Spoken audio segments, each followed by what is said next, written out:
Hello friends, welcome to crazy G K trick.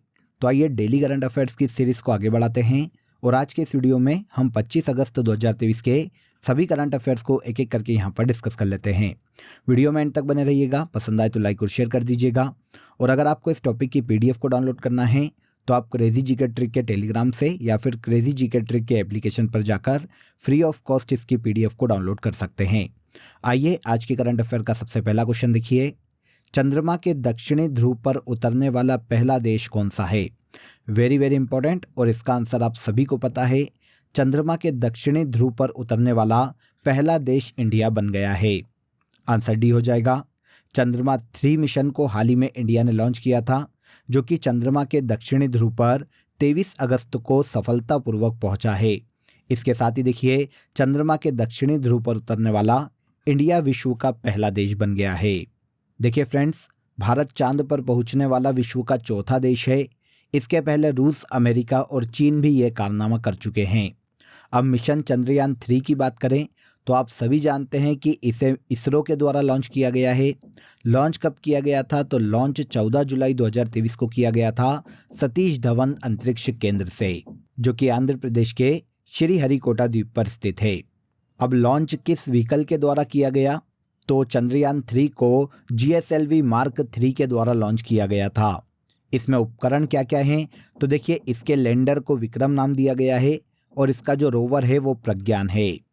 चंद्रमा के दक्षिणी ध्रुव पर सॉफ्ट लैंडिंग के लिए इसका निर्माण किया गया था। चंद्रमा की सतह, जिसे रेजोलिथ के नाम से जाना जाता है, उस पर चंद्रयान 3 के लैंडर और रोवर की सहायता से चंद्रमा के नमूनों का अध्ययन करना, उस पर पानी की खोज करना और खनिज और मिट्टी से संबंधित जानकारियां जुटाना इस मिशन का मुख्य उद्देश्य है। इसके पहले देखिए, भारत के 2 चंद्र मिशन भेजे जा चुके हैं। पहला चंद्रयान 1 22 अक्टूबर 2008 को लॉन्च किया गया था, जो कि PSLV C11 के माध्यम से लॉन्च किया गया था। और चंद्रयान 2 को 22 जुलाई 2019 को GSLV MK3 के माध्यम से लॉन्च किया गया था। और अब चंद्रयान 3 को GSLV मार्क 3 के माध्यम से लॉन्च किया गया है, जो कि चंद्रमा के दक्षिणी ध्रुव पर पहुंचा है। देखिए दोस्तों, अगर आपको मंथली करंट अफेयर्स की डिटेल PDF लेना है तो आप रूट एप्लीकेशन या क्रेजी जीके ट्रिक एप्लीकेशन से डाउनलोड कर सकते हैं। साथ ही आप वीडियो के कमेंट बॉक्स में भी लिंक दिया हुआ है, जहां से क्लिक करके आप ले सकते हैं। इन मंथली करंट अफेयर्स PDF में देखिए, पूरे मंथ के जो सबसे ज़्यादा एग्जाम रिलेवेंट क्वेश्चन होते हैं, उन क्वेश्चन को यहाँ पर डिटेल के साथ प्रोवाइड किया गया है, जो एग्जाम के लास्ट टाइम रिवीजन में आपको बहुत हेल्प करता है। तो एक बार जरूर क्लिक करें। चलिए आगे बढ़ते हैं। सेकेंड क्वेश्चन देखिए। हाल ही में प्रसिद्ध सांख्यिकीविद CR राव का निधन हो गया। इन्हें सांख्यिकी का अंतर्राष्ट्रीय पुरस्कार किस वर्ष प्रदान किया गया था? तो CR राव, जो कि देखिए एक सांख्यिकीविद थे फ्रेंड्स, इनका हाल ही में निधन हो गया है। इन्हें 2023 में सांख्यिकी के अंतर्राष्ट्रीय पुरस्कार से सम्मानित किया जा चुका है। आंसर सी हो जाएगा। भारत सरकार के द्वारा इनकी उपलब्धियों के कारण इन्हें 1968 में पद्म भूषण और 2001 में पद्म विभूषण से भी सम्मानित किया जा चुका है। 102 वर्ष की आयु में लंबी बीमारी के बाद अब इनका न्यूयॉर्क में निधन हो गया है। यहाँ पर सांख्यिकी के अंतर्राष्ट्रीय पुरस्कार की बात की गई है, तो ये पुरस्कार CR राव को 2023 में दिया गया था। इसके अलावा सांख्यिकी के क्षेत्र में और गणित के क्षेत्र में इनके योगदान के कारण इन्हें शांति स्वरूप भटनागर विज्ञान एवं प्रौद्योगिकी पुरस्कार व अमेरिका के नेशनल मेडल ऑफ साइंस से भी सम्मानित किया जा चुका है। भारत में देखिए, भारतीय सांख्यिकी संस्थान की बात करें तो इसका मुख्य कार्य सांख्यिकी का शिक्षण और सांख्यिकी में अनुसंधान करना है। इस संस्था की स्थापना 17 दिसंबर 1931 को की गई थी और भारतीय सांख्यिकी संस्थान का मुख्यालय कोलकाता, पश्चिम बंगाल में स्थित है। इसके संस्थापक PC महालनोबिस थे और वर्तमान में इसके डायरेक्टर संघमित्रा बंदोपाध्याय हैं। क्वेश्चन हमारा CR राव पर था, तो सांख्यिकीविद और गणितज्ञ CR राव का हाल ही में निधन हो गया। इन्हें 2023 में हाल ही में सांख्यिकी के अंतर्राष्ट्रीय पुरस्कार से सम्मानित किया गया था। नेक्स्ट देखिए, स्वच्छ वायु सर्वेक्षण 2023 में प्रथम स्थान पर कौन सा शहर रहा है? तो स्वच्छ वायु सर्वेक्षण जो कि हाल ही में किया गया है फ्रेंड्स, इसमें देखिए भारत में प्रथम स्थान पर मध्य प्रदेश का इंदौर शहर रहा है। केंद्रीय प्रदूषण नियंत्रण बोर्ड के द्वारा हाल ही में इसकी रिपोर्ट को जारी किया गया, जिसमें देखिए 10 लाख से अधिक आबादी वाले शहरों में मध्य प्रदेश का इंदौर इस सूची में पहले स्थान पर है। आपको यहाँ पर यह भी पता है कि पिछले 6 साल से इंदौर ही स्वच्छता में नंबर 1 है और अब स्वच्छ वायु सर्वेक्षण 2023 में भी इंदौर शहर देश में प्रथम स्थान पर रहा है। इसके बाद देखिए दूसरे स्थान पर उत्तर प्रदेश का आगरा है, तीसरे पर महाराष्ट्र का ठाणे, चौथे पर श्रीनगर और 5वें स्थान पर मध्य प्रदेश का ही शहर भोपाल इस सूची में रखा गया है। अब यहाँ पर हम बात करें स्वच्छ वायु सर्वेक्षण की, तो देखिए पूरे शहरों में, पूरे देश के जो शहर है वहाँ पर वायु गुणवत्ता का आंकलन करना और उसे कैसे सुधारा जा सके, मानव के स्वास्थ्य पर उसका क्या प्रभाव पड़ रहा है, इन सभी का आंकलन करने के लिए स्वच्छ वायु सर्वेक्षण करवाया जाता है। प्रदूषण नियंत्रण इस सर्वेक्षण का मुख्य उद्देश्य है। अब 2023 में स्वच्छ वायु सर्वेक्षण 2023 में मध्य प्रदेश का इंदौर पहले स्थान पर रहा है। लूपेक्स मिशन इसरो और किस देश की अंतरिक्ष एजेंसी का संयुक्त मिशन है? तो लूपेक्स मिशन इसरो और जापान की अंतरिक्ष एजेंसी का एक संयुक्त चंद्र मिशन है। आंसर ए हो जाएगा। देखिए लूपेक्स मिशन भारतीय अंतरिक्ष अनुसंधान संगठन और जापान की एरोस्पेस एक्सप्लोरेशन एजेंसी का एक संयुक्त रोबोटिक चंद्र मिशन है। इस मिशन को 2025 तक लॉन्च किए जाने की संभावना है और इसे ही भारत के चंद्रयान 4 की संज्ञा दी जा रही है। मिशन के उद्देश्य की बात करें तो चंद्रमा के दक्षिणी ध्रुव के क्षेत्र में पानी की संभावना को खोजना और चंद्रमा पर स्टेशन स्थापित करना लूपेक्स मिशन का मुख्य उद्देश्य है। किन 2 अंतरिक्ष एजेंसियों का साझा मिशन है? तो भारत की इसरो और जापान की अंतरिक्ष एजेंसी का ये एक साझा मिशन है। अब यहाँ पर देखिए हम इसरो की बात करें, काफ़ी बार पहले भी हम इसे डिस्कस कर चुके हैं। तो इसरो भारत की एक अंतरिक्ष एजेंसी है जिसकी स्थापना 15 अगस्त 1969 को की गई थी। इसका मुख्यालय बेंगलोर में है और विक्रम साराभाई इसके फाउंडर है। एस सोमनाथ वर्तमान में इस संस्था के चेयरपर्सन के पद पर हैं। याद रखिएगा इसरो से रिलेटेड सारी इन्फॉर्मेशन एग्जाम में पूछी जा सकती है क्योंकि ये अभी काफ़ी सुर्खियों में है चंद्रयान 3 के कारण। आगे आइए, चर्चा में रही छड़ी मुबारक का संबंध भारत की किस यात्रा से है? तो छड़ी मुबारक का संबंध भारत की अमरनाथ यात्रा से है फ्रेंड्स। जम्मू कश्मीर के उपराज्यपाल मनोज सिन्हा ने देखिए श्रीनगर के अमरेश्वर मंदिर में छड़ी मुबारक की हाल ही में पूजा की है। अब एक्चुअल में छड़ी मुबारक है क्या? तो देखिए ये चांदी की एक छड़ी है जिसका इतिहास विश्व प्रसिद्ध अमरनाथ यात्रा से जुड़ा हुआ है। पौराणिक मान्यताओं के अनुसार भगवान शिव ने महर्षि कश्यप को यह छड़ी इस आदेश के साथ सौंपी थी कि इसे हर वर्ष अमरनाथ लाया जाएगा। तो छड़ी मुबारक का संबंध भारत की अमरनाथ यात्रा से है। ओके, यहाँ तक के सभी क्वेश्चन क्लियर हो गए होंगे। अब आ जाइए आज की कंट्री इन न्यूज़ में हम उत्तरी अमेरिका महाद्वीप के देश कनाडा को डिस्कस कर लेते हैं। कनाडा की बात करें तो इसकी कैपिटल ओटावा है। यहाँ पर ऑफिशियल मुद्रा डॉलर यूज़ की जाती है। जस्टिन ट्रूडो वर्तमान में यहाँ के प्रेसिडेंट के पद पर है। यूएसए और ग्रीनलैंड जो कि डेनमार्क का हिस्सा है ये इसके पड़ोसी देश है। मतलब यूएसए और डेनमार्क कनाडा के पड़ोसी देश है। कनाडा में वर्तमान में 20 यूनेस्को साइट्स है जिनमें क्यूबेक, रेडियो नहर, वुड बफेलो नेशनल पार्क शामिल है। डेविस जल संधि कनाडा और ग्रीनलैंड के मध्य में स्थित है। हडसन जल संधि बैफिन द्वीप और कनाडा के मध्य में स्थित है। मैकेंजी नदी कनाडा की सबसे लंबी नदी है और माउंट लोगन कनाडा का सबसे ऊंचा पर्वत है। रॉकी पर्वतमाला का विस्तार अलास्का, कनाडा और यूएसए में देखने को मिलता है। Great slave lake, eri lake, superior और विनिपेग लेक कनाडा में ही स्थित है। कनाडा में देखिए संवैधानिक राजशाही है। यहाँ के राजा यूके के चार्ल्स तृतीय हैं। तो ये कनाडा से रिलेटेड ऐसे फैक्ट है फ्रेंड्स जो कि एग्जाम में अक्सर हमें देखने को मिलते हैं। नेक्स्ट क्वेश्चन पर आइए। चर्चा में रही अस्त्र मिसाइल किस प्रकार की मिसाइल है? तो चर्चा में रही अस्त्र मिसाइल हवा से हवा में मार करने वाली मिसाइल है। आंसर बी हो जाएगा। हाल ही में देखिए स्वदेशी हल्के लड़ाकू विमान तेजस से गोवा तट पर हवा से हवा में मार करने वाली इस अस्त्र मिसाइल का सफल परीक्षण किया गया है। भारत में इस मिसाइल का विकास integrated guided missile development programme के तहत किया गया। अस्त्र मिसाइल की बात करें तो जैसा कि अभी मैंने आपको बताया ये हवा से हवा में मार करने वाली मिसाइल है और इसका विकास डीआरडीओ और आरसीआई ने मिलकर किया है।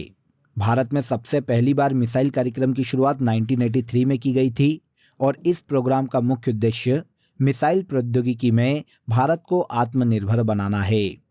यहाँ पर क्वेश्चन अस्त्र मिसाइल से है, तो याद रखिएगा अस्त्र मिसाइल जो कि हाल ही में सुर्खियों में रही है या फिर जिसका हाल ही में परीक्षण किया गया है, हवा से हवा में मार करने वाली मिसाइल है।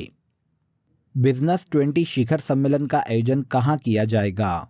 तो बिजनेस 20 शिखर सम्मेलन का आयोजन 25 से 27 अगस्त तक नई दिल्ली में किया जाने वाला है। आंसर ए हो जाएगा। इस सम्मेलन में देखिए अलग अलग बिजनेस से रिलेटेड अलग अलग मुद्दों पर विचार विमर्श किया जाने वाला है। इस सम्मेलन का विशेष सत्र 27 अगस्त को आयोजित किया जाएगा, जिसके मुख्य अतिथि भारत के पीएम नरेंद्र मोदी होने वाले हैं।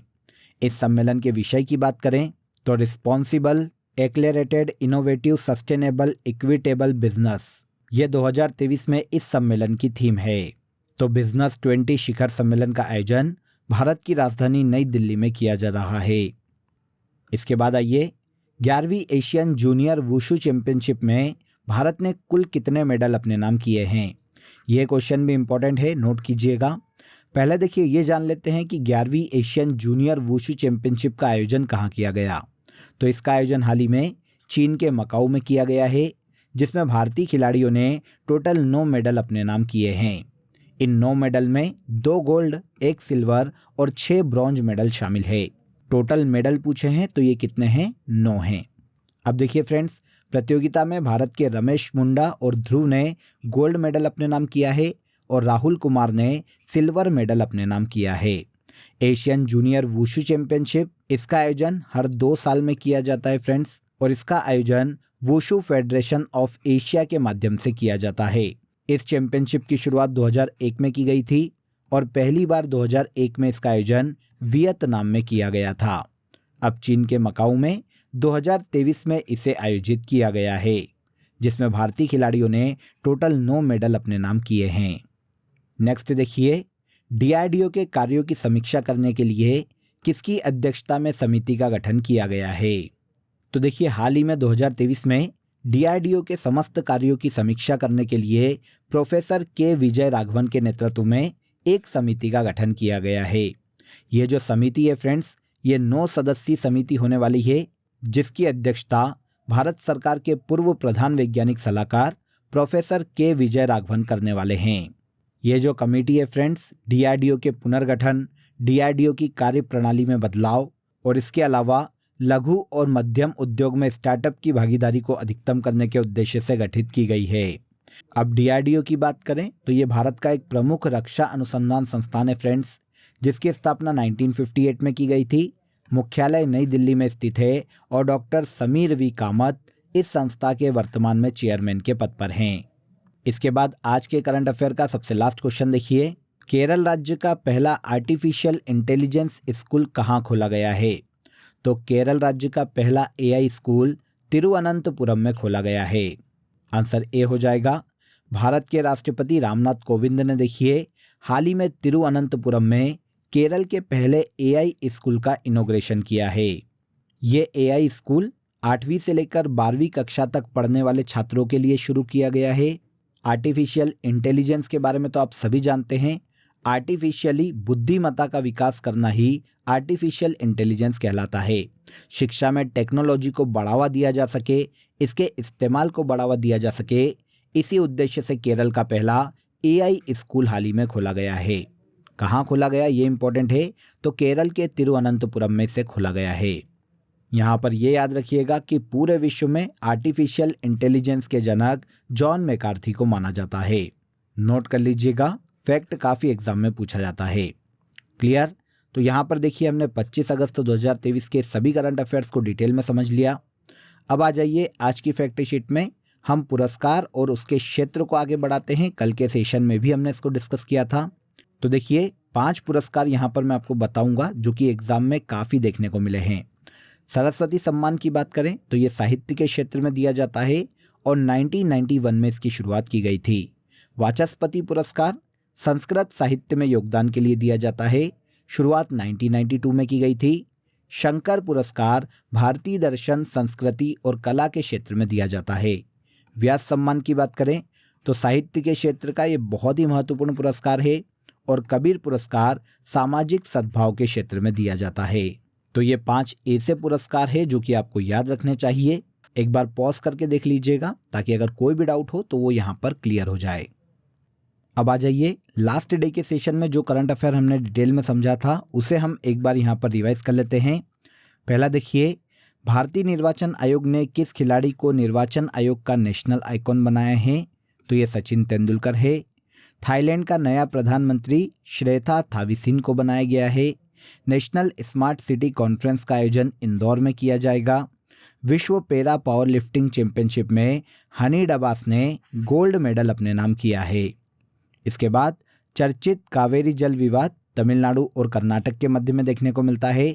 यूनेस्को ने देश में वाटर मैनेजमेंट सिस्टम के लिए ग्वालियर को चुना है। राष्ट्रीय हरित न्यायाधिकरण मतलब एनजीटी का नया अध्यक्ष न्यायमूर्ति प्रकाश श्रीवास्तव को हाल ही में बनाया गया है। इसके बाद हाल ही में किसे पावर फाइनेंस कॉरपोरेशन का चेयरमैन और एमडी बनाया गया है? तो ये परमिंदर चोपड़ा हैं। भारत के पहले स्वदेशी ई ट्रैक्टर CSIR प्राइमा ET11 का निर्माण central mechanical engineer research institute के द्वारा किया गया है। और लास्ट है G20 संस्कृति कार्य समूह की चौथी बैठक का आयोजन उत्तर प्रदेश के वाराणसी में किया जा रहा है। तो ये सभी ऐसे करंट अफेयर हैं जिन्हें हमने लास्ट सेशन में डिस्कस किया था। अब आ जाइए, आज के लिए आपका क्वेश्चन ऑफ द डे है जो कि इसी सेशन से मैंने आपको पूछा है। स्वच्छ वायु सर्वेक्षण 2023 में प्रथम स्थान पर कौन सा शहर रहा है? कमेंट में ज़रूर बताइएगा कि इस क्वेश्चन का आंसर क्या है। इसके अलावा दोस्तों, आप सभी के लिए एक इम्पॉर्टेंट अपडेट है। अब आपके लिए क्रेजी जीके ट्रिक के सभी कोर्सेस वेबसाइट पर भी अवेलेबल है। ये सभी कोर्सेस आप सभी की रिक्वायरमेंट और लेटेस्ट एग्जाम पैटर्न को ध्यान में रखकर डिज़ाइन किए गए हैं। यहाँ हम बेसिक कॉन्सेप्ट के साथ साथ कॉम्प्रिहेंसिव लर्निंग पर फोकस करते हैं। तो एक बार ज़रूर वेबसाइट पर विजिट करें। इसका लिंक आपको डिस्क्रिप्शन बॉक्स में दिया गया है। तो आज के इस वीडियो में बस इतना ही। अगर वीडियो अच्छा लगा हो तो वीडियो को लाइक और शेयर कर दीजिए। चैनल को सब्सक्राइब कर लीजिए। कल फिर मुलाकात करेंगे नेक्स्ट डे के करंट अफेयर में। तब तक अपना ख्याल रखिए। जय हिंद, जय भारत।